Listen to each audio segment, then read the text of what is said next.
This morning, we continue our hearing on the nomination of Judge Brett Kavanaugh to serve as Associate Justice on our Supreme Court. We will hear from two witnesses, Dr. Christine Blasey Ford and Judge Kavanaugh. I was pushed onto the bed and Brett got on top of me. He began running his hands over my body and grinding into me. I yelled, hoping that someone downstairs might hear me, and I tried to get away from him, but his weight was heavy. Brett groped me and tried to take off my clothes. He had a hard time because he was very inebriated and because I was wearing a one-piece bathing suit underneath my clothing. I believed he was going to rape me. I tried to yell for help. When I did, Brett put his hand over my mouth to stop me from yelling. This is what terrified me the most and has had the most lasting impact on my life. It was hard for me to breathe, and I thought that Brett was accidentally going to kill me. Both Brett and Mark were drunkenly laughing during the attack. They seemed to be having a very good time. My family and my name have been totally and permanently destroyed by vicious and false additional accusations. And listen to the witnesses who allegedly were at this event 36 years ago. Listen to Miss Kaiser. She does not know me. I was not at the party described by Dr. Ford. This confirmation process has become a national disgrace. The Constitution gives the Senate an important role in the confirmation process, but you have replaced advice and consent with search and destroy. Judge, I can't think of a more embarrassing scandal for the United States Senate since the McCarthy hearings, when the comment was about the cruelty of the process toward the people involved. And the question was asked, have you no sense of decency? And I'm afraid we've lost that, at least for the time being. Do you understand you've been accused of multiple crimes? If you wanted an FBI investigation, you could have come to us. What you want to do is destroy this guy's life, hold this seat open, and hope you win in 2020. You've said that, not me. You've got nothing to apologize for. When you see Sotomayor and Kagan, tell them that Lindsay said hello, because I voted for them. I would never do to them what you've done to this guy. This is the most unethical sham since I've been in politics. And if you really wanted to know the truth, you sure as hell wouldn't have done what you've done to this guy. Are you a gang rapist? No. I cannot imagine what you and your family have gone through. Boy, y'all want power. God, I hope you never get it. I hope the American people can see through this sham, that you knew about it and you held it. You had no intention of protecting Dr. Ford. None. She's as much of a victim as you are. God, I hate to say it because these have been my friends. But let me tell you, when it comes to this, you're looking for a fair process, you came to the wrong town at the wrong time, my friend. Are you not entertained? Is this not why you are here? Hello, everyone. Welcome to The Unrealist.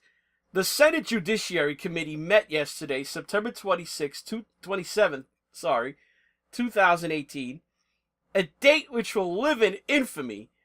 The hearing into the sexual assault accusation by Dr. Christine Blasey Ford against Supreme Court Justice nominee Brett Kavanaugh turned into high drama and blood sport at times.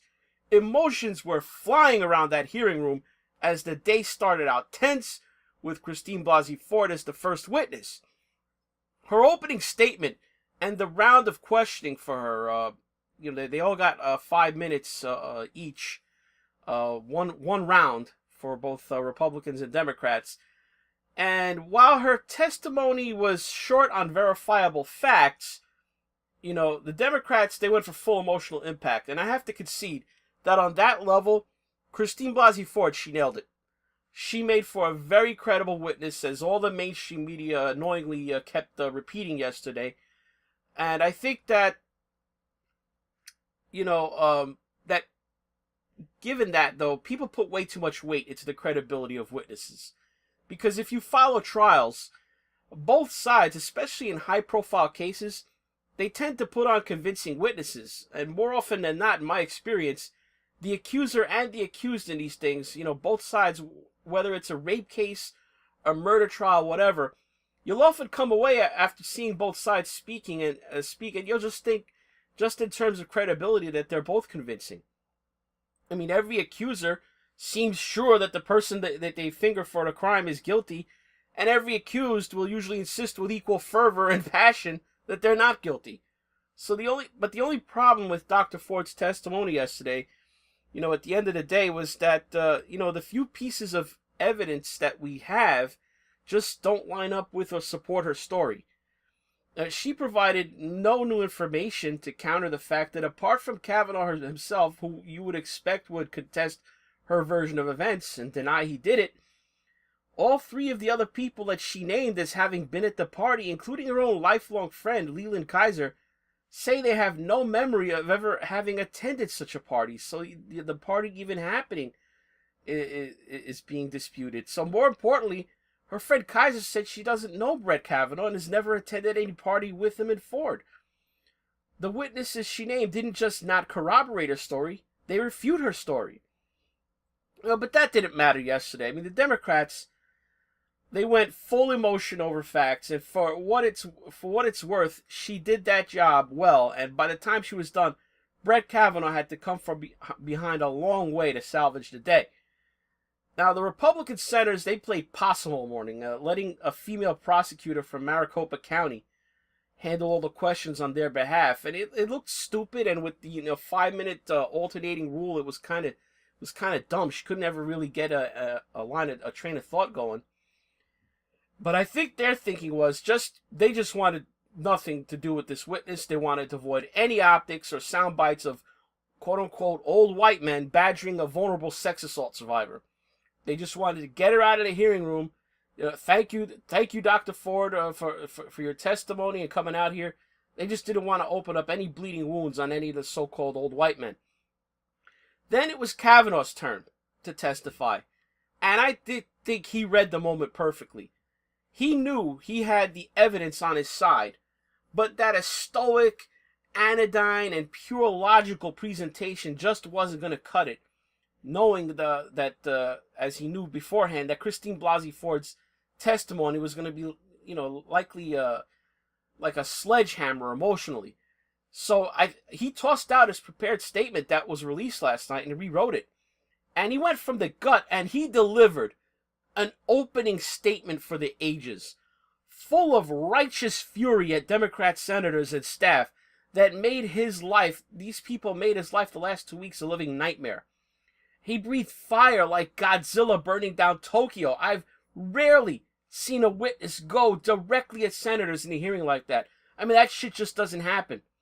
I mean, you might have to go back to Justice Clarence Thomas's own confirmation hearing when he gave his high-tech lynching speech in regard to the Anita Hill accusations against him for sexual harassment. I think Kavanaugh's opener, it set the Democrats back on their heels because the first couple of questioners for their side, Feinstein and Leahy, their heart looked like it just wasn't in it. They mailed it in. It was paint by numbers. They're 5 minutes each. Kavanaugh vacillated between righteous anger and tearing up. Even when the next few Democrat questioners seemed to recover enough to try pressing him hard, it just never rose to the level where they could score any points on him.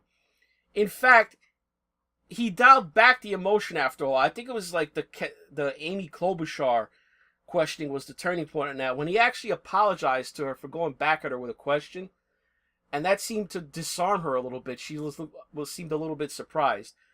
And it looked like that from that point on, he was just playing out the clock.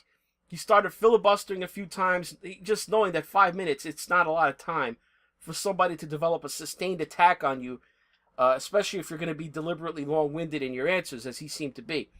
almost every Democrat, it seemed to be their goal was to try to get him to call for another FBI background investigation, stall for some more time, have another investigation into himself, and on that he seemed a little evasive and unsteady, just because it's hard to duck the same question over and over and over and over. It looked like he, whatever talking point he had, he just, ran out of ways to say it. He was also too defensive and I think made too big a deal out of his beer drinking. He almost overplayed it and let the Democrats paint him almost as some kind of alcoholic, prone to blackout drunkenness. But through all that, one Republican senator stood out from all the rest, though, and has to be discussed. You saw him, Lindsey Graham. Someone needs to tell Tears of Rage Cory Booker over there. That's what a real Spartacus moment looks like. Lindsey Gramnesty Graham, the Rhino, John McCain's sidekick, the Squish, reached down and found his balls, or they dropped, swole up, something happened. Dude dropped an atom bomb on the hearing room, blew the Dems the hell out. I mean, like I said on Twitter last night, at that point, he should have just thrown down the microphone in disdain, lifted his hands in the air and said, "Are you not entertained?" Political blood was all over the floor in that little hearing room. Alyssa Milano, who was sitting in the audience, at that point she probably crapped herself in her seat when Graham went off. Anyway, it looks like the long and short of all this is that Kavanaugh did enough to win the day, and they announced sometime last night that they're calling the vote for this morning.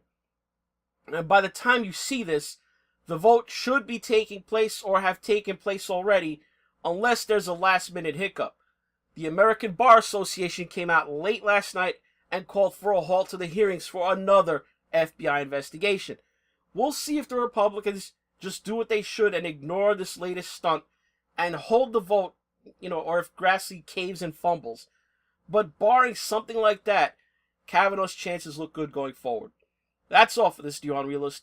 Like the video, comment, subscribe to the channel, mash down on that notification button to keep up with the new content, and set it to the all setting. People are telling me that YouTube is playing games again with the subscription dropping and the notifications not going out. But if you want to support the channel monetarily, follow the links below to Patreon or PayPal, or use the tip pledge button if you're watching this on BitChute. Most important though, hell, if you're at the end of this video and you're still hearing this, thanks for watching.